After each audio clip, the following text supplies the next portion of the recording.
Assalamualaikum warahmatullahi wabarakatuh. Halo guys, pada kesempatan kali ini saya akan mereview jurnal internasional yang pasti sudah terindeks Sintaks atau Science and Technology Index. Nah sebelumnya, perkenalkan nama saya adalah Rini Oktavianingsi dari Program Studi Pendidikan Matematika UHAMKA. Nah, pada kesempatan kali ini saya akan mereview jurnal yang berjudul Investigating Written Expression of Mathematical Reasoning for Students with Learning Disabilities. Enjoy! Saya Rini Oktavianingsi. Pada kesempatan kali ini saya akan mereview jurnal internasional ya, bersama-sama dengan kalian semua dengan judul Investigating Written Expression of Mathematical Reasoning for Students with Learning Disabilities, yang artinya itu adalah menyelidiki ekspresi tertulis dan penalaran matematika untuk siswa dengan ketidakmampuan belajar. Oke. Nah, kemudian lanjut setelah judul ada jurnal. Nah, jurnal ini berasal dari Journal of Mathematical Behavior ya. Kemudian tahun terbitnya jurnal ini adalah 2020. Nah, kemudian page-nya itu ada 100775, volume ke-58. Ada di atas ya, teman-teman. Kemudian lanjut penulis jurnal ini adalah Elizabeth M. Hughes, Paul Giacomin, dan Joel Young Lee. Ada 3 orang yang berhasil menulis jurnal tersebut. Kemudian setelah penulis ada reviewer. Reviewer itu adalah orang yang mereview jurnal ini, yaitu saya sendiri ya. Nih reviewer. Nah, kemudian tanggal. Nah, tanggal di sini adalah tanggal saya mereview jurnal ini, yaitu tanggal 15 April 2020. Nah, kemudian kita lanjut, ada latar belakang. Apa sih itu latar belakang?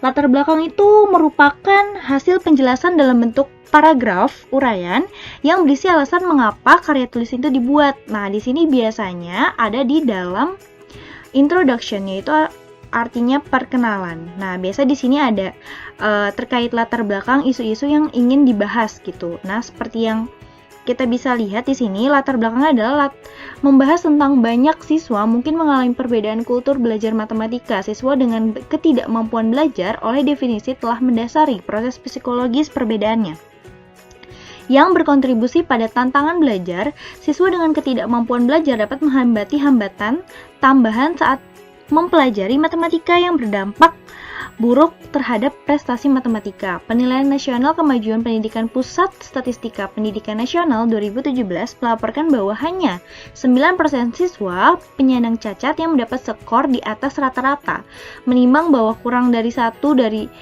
10 siswa penyandang cacat tampil di pro tingkat IPA. Pada penilaian ini menjamin penyelidikan ke siswa penalaran matematika dalam matematika. Oke, kemudian ada tujuan. Nah, tujuan di sini itu adalah apa yang menjadi tujuan kita membuat jurnal ini gitu. Nah, tujuannya biasanya juga terkait ada di dalam judul ya. Tujuannya itu kita akan menyelidiki ekspresi tertulis dan penalaran matematikanya terhadap siswa dengan ketidakmampuan belajar seperti itu. Nah, kemudian subjek penelitian. Subjek penelitian itu adalah orang yang dijadikan sumber atau data gitu sebagai narasumber biasanya. Nah, di sini subjek penelitiannya itu ada di kelas 4 ya, di negara bagian Midwestern. Oke. Kemudian ada assessment. Assessment itu adalah cara mereka mendapatkan nilai tersebut gitu, atau mendapatkan apa yang dia cari gitu. Nah, di sini kita bisa melihat dari jurnal ini orang ini membuat penilaian tertulis ya, tes tertulis dan dokumentasi. Nah, seperti ini. Kemudian metode penelitian di sini. Metode penelitian. Jadi langkah apa yang diambil gitu pada saat penelitian. Nah, di sini di dalam jurnal ini melakukan metode PTK atau penelitian tindakan kelas. Nah, dengan cara membagikan lembar soal, kemudian siswa itu menjawab. Nah, gitu. Kemudian hasil penelitian. Di sini hasil penelitian itu adalah proses pengaturan dan pengkelompokan secara baik tentang informasi suatu kegiatan berdasarkan fakta melalui usaha pikiran peneliti dalam mengolah dan menganalisis objek atau topik penelitian secara sistematis dan objektif untuk memecahkan suatu permasalahan. Nah, di sini bagian conclusion atau result biasa ada di paling bawah. Nah, di sini ya. Nah, di sini ada kesimpulannya, hasil kesimpulannya. Nah, hasil kesimpulannya itu penelitian ini berupa wawasan siswa, kemampuan untuk menjelaskan alasan mereka dalam bentuk tertulis, dan bagaimana penggunaan kosakata dan kesalahpahaman berhubungan dengan penjelasan tertulis. Jelas, siswa dengan pengalaman LD beragam dan signifikan tidak bisa menantang ketika mengembangkan dan mengekspresikan penalaran matematis. Kami mengevaluasi siswa penulisan eksplanatif dan argumentasi matematis dan penggambaran para siswa karakteristik dalam penulisan dan penalaran matematis. Kami menemukan bahwa siswa tidak menyadari struktur penulisan matematika dan menggunakan istilah kosakata matematika yang terbatas.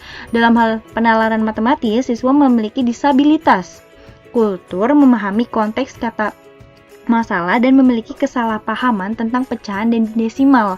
Berdasarkan analisis kami menganjurkan untuk meningkatkan penekanan dikombinasi dengan instruksi penulisan yang lebih intensif di kelas matematika untuk lebih mendukung siswa dengan berkebutuhan khusus ya.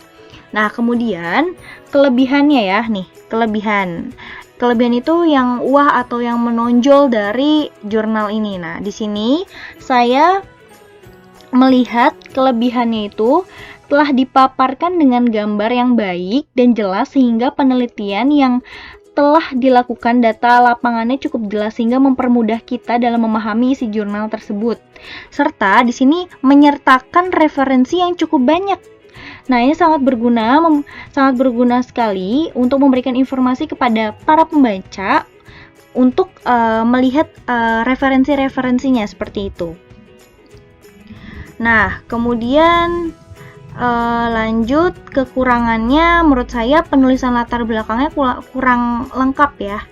Kurang lengkap di sini artinya kurang jelas.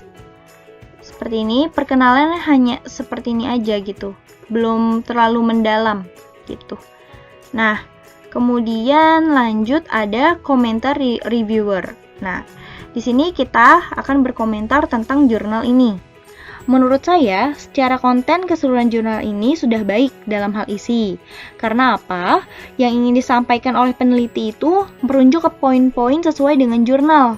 Penggunaan metode dalam penelitian juga PTK, yang ini PTK, pada anak disabilitas juga dapat dijadikan acuan para pendidik, guru, siswa untuk dapat memperbaiki apa saja yang kurang di jurnal ini gitu, teman-teman. Nah, mungkin sekiranya saya sudah lampirkan link PDF di sini untuk teman-teman bisa unduh terkait jurnal yang saya bahas yang ini. Kurang lebihnya mohon maaf. Wabillahi taufiq wal hidayah. Wassalamualaikum warahmatullahi wabarakatuh.